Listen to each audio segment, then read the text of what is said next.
मित्रांनो, स्वागत आहे आपल्या या व्हिडिओमध्ये. या व्हिडिओमध्ये आपण मिलिंद प्रश्नचा पुढील भाग कवर करू. तर आज आपण सुरू करणार आहोत स्मृतीच्या उत्पत्तीचे 16 प्रकार.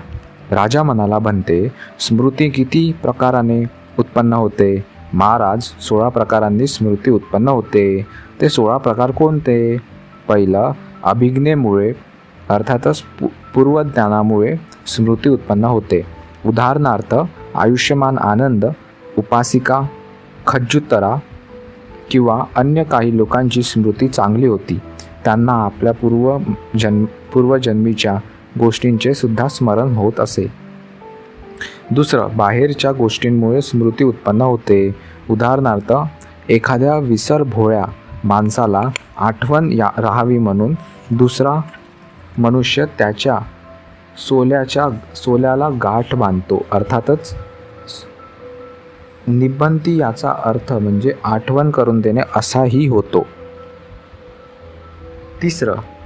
तिसरं, एखादी मोठी घटना घडली असता स्मृती उत्पन्न होते. उदाहरणार्थ, ज्याप्रमाणे राजाच्या अभिषेकाच्या तयारीची किंवा स्त्रोतापत्ती फळाची प्राप्ती होणार असली तर सर्वांना स्मरण राहते. या मोठ्या घटना होत. चौथं, एखाद्या घटनेमुळे फार आनंद झाल्यास त्या घटनेचे स्मरण राहते. उदाहरणार्थ, अमुक ठिकाणी अमुक गोष्टीमुळे आपणाला फार आनंद वाटला होता असे स्मरण राहते. पाचवं, दुःखदायक प्रसंगामुळे त्या गोष्टीचे स्मरण होते. उदाहरणार्थ, अमुक ठिकाणी अमुक गोष्टीमध्ये आपणास फार दुःख भोगावे लागले. अशा स्मरणानेही स्मृती उत्पन्न होते. सहावं, दोन वस्तूत समानता असल्यास 21 पाहिल्यास मी एकदा पुन्हा वाचतो. 6, दोन वस्तूत समानता असल्यास 21 पाहिल्यास दुसरीचे स्मरण होते. कसे काय? उदाहरणार्थ, आई, बाप, भाऊ किंवा बहिणीप्रमाणे चेहरा असलेल्या दुसऱ्या व्यक्तीस पाहताच आपणास त्यांचे स्मरण होते. किंवा एखादा उंट, बैल किंवा गाढव पाहताच त्यांच्यासारखाच असलेल्या दुसऱ्या उंटाची, बैलाची किंवा गाढवाची आठवण होते. 7, दोन असमान वस्तूंना पाहून 21 पाहिल्यास दुसरीची आपोआप स्मृती होते. कशी काय? उदाहरणार्थ, अमक्याचे रूप असे आहे, शब्द असा आहे, गंध असा आहे, रस असा आहे, स्पर्श असा आहे, पण याचा नाही असे दोन वस्तूंच्या असमानतेबाबत विचार करीत असता स्मरण होते. 8, दुसऱ्याच्या सांगण्यामुळे आठवण येते. ती कशी? उदाहरणार्थ, एखादा काही सांगत असल्यास ते ऐकून आपल्या गोष्टीचे स्मरण होते. 9, एखादे चिन्ह पाहून स्मृती उत्पन्न होते. ती कशी? उदाहरणार्थ, एखाद्या चिन्हाला पाहून एखाद्या खास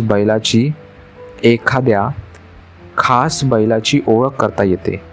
10, प्रयत्न करण्यामुळे विसरलेल्या गोष्टीचे स्मरण होते. कसे काय? उदाहरणार्थ, एखाद्या विसरभोळ्या माणसास दुसऱ्याने आठवण करा असे म्हटल्यानंतर त्याला त्या गोष्टीची आठवण होते. 11, विचार केल्याने स्मृती उत्पन्न होते. ती कशी काय?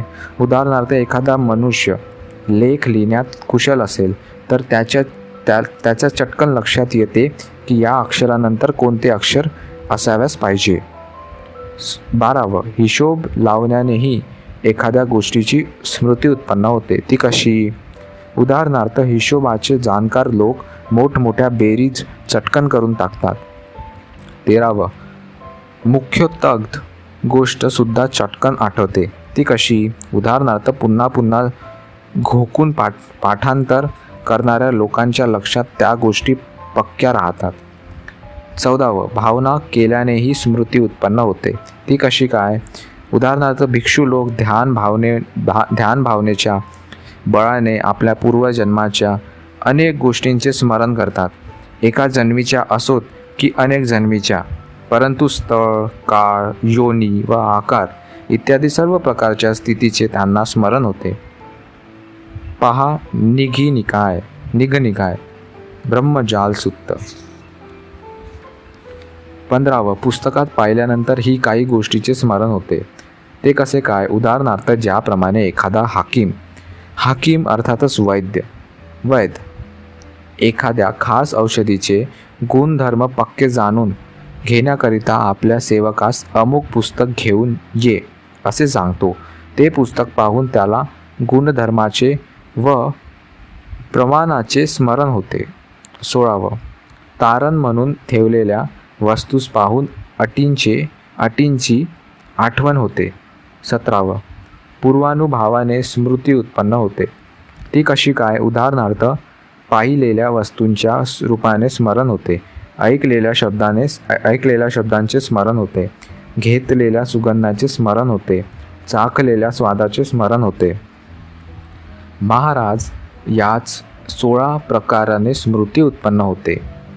16 प्रकार म्हटले आहेत, पण अनुक्रमाने 17 प्रकार आहेत. बरोबर. 31. मृत्यूसमयी बुद्धाचे स्मरण केल्यास देवत्व लाभ. राजा म्हणाला, बनते, आपण लोक सांगत असता की 100 वर्षेपर्यंत पापमय जीवन जगल्यावर आणि मृत्यूसमयी जरी बुद्धाचे स्मरण झाले तरी तो देवलोकात जन्म घेतो. हे मला मान्य नाही. आपण असेही सांगत असता की एक जीव जरी मारला तरी तो नरकात उत्पन्न होतो. हे सुद्धा मला मान्य नाही.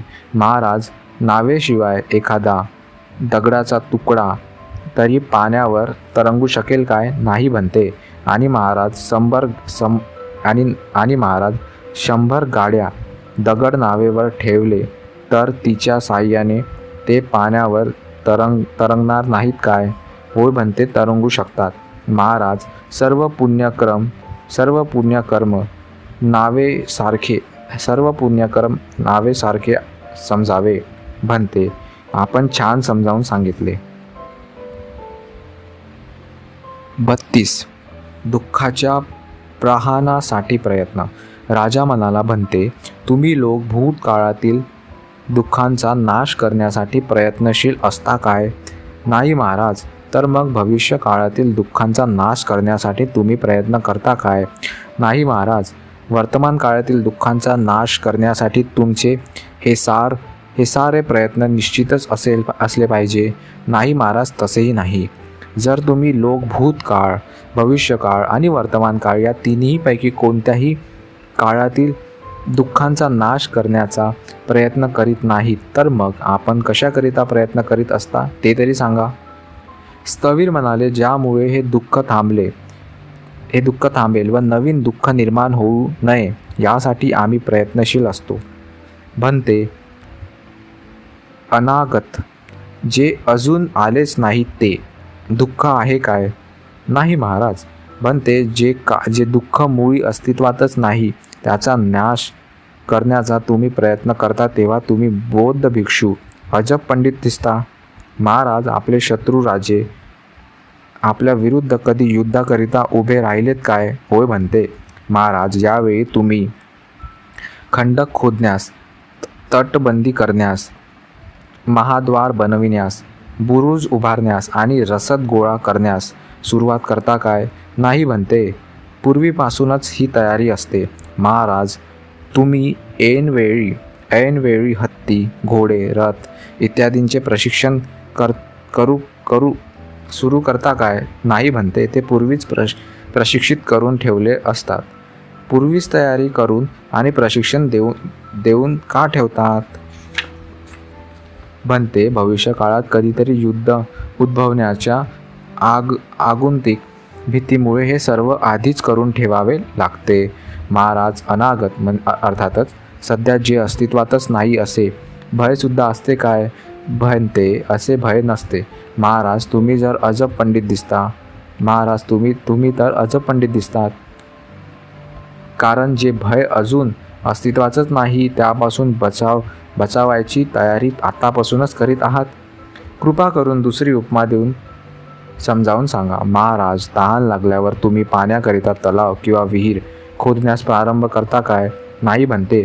त्याची आधीपासून सोय केलेली असते. त्याची आधीपासूनच सोय का केलेली असते? अनागत काळाची तहान भागविण्याकरिता. तुम्ही तर विचित्रच बोलता. अनागत अर्थातच भविष्य काळाची सुद्धा तहान असते काय? नाही म्हणते महाराज. जी तहान अजून लागलीच नाही ती भागविण्याकरिता आधीच प्रयत्न करणारे तुम्ही तर अजब पंडित दिसता. कृपा करून परत एकदा उपमा देऊन समजावून सांगा महाराज. जेव्हा आपणास भूक लागेल वरीलप्रमाणे समजून घ्यावे. बनते, आपण खूप खूप छान समजावून सांगितले. 33. ब्रह्मलोक येथून किती दूर आहे? राजा म्हणाला, बनते, येथून ब्रह्मलोक किती दूर आहे? महाराज, पुष्कळ दूर आहे. घराच्या कळसा एवढा दगड येथून सोडला तर 1 दिवस आणि 1 रात्रीत 48,000 योजन या वेगाने येथे येण्यास 4 महिने लागतील. बनते, तुम्ही असे कसे म्हणता की एखादा संयमी भिक्षू आपल्या वृद्धिबळाने बलवान पुरुषाप्रमाणे पसरलेला हात समेटून व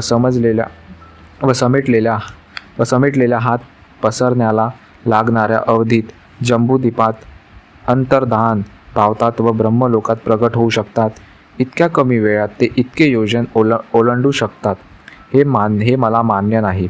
स्थवीर म्हणाले, महाराज, तुमची जन्मभूमी कुठे आहे? म्हणते, अलसंद नावाचे एक द्वीप आहे, तेथे माझा जन्म झाला. महाराज, येथून अलसंद किती दूर आहे? म्हणते, 200 योजन. महाराज, तुम्ही तेथे केलेली एखादी गोष्ट आता तुम्हाला आठवते काय?